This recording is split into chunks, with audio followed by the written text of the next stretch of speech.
জন্য আমি নওজোয়ান, আমি সবসময় কথাটা বলি, আগামীর পৃথিবীতে মনে রাখবা বাবা, ইমানের বিজয় হবে, ইসলামের বিজয় হবে, কালেমার বিজয় হবেই হবে।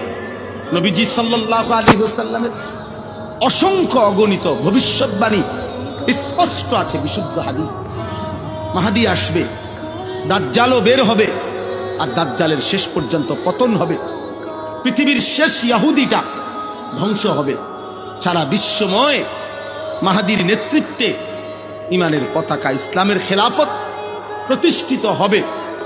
তাহলে সেই মাহদীর সৈনিক হওয়ার জন্য, দাজ্জালের বিরুদ্ধে লড়বার জন্য, বিশ্বময় কালেমার পতাকা আবার বিজয়ের পতাকা উড়াবার জন্য যে পরিমাণ ইমানদার, সাহসী যুবক, নওজোয়ান, মুজাহিদ লাগবে, সেটা আল্লাহ ঠিকই নেবে, সেটা আল্লাহ ঠিকই বাছাই করবে।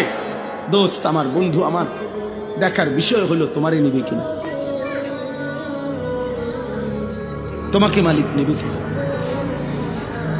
দিন মালিক, তার দিনের বিজয়ের জন্য যে কয়জন দরকার তিনি তো সে কয়জন নেবেনি, তোমারে নিবে কিনা।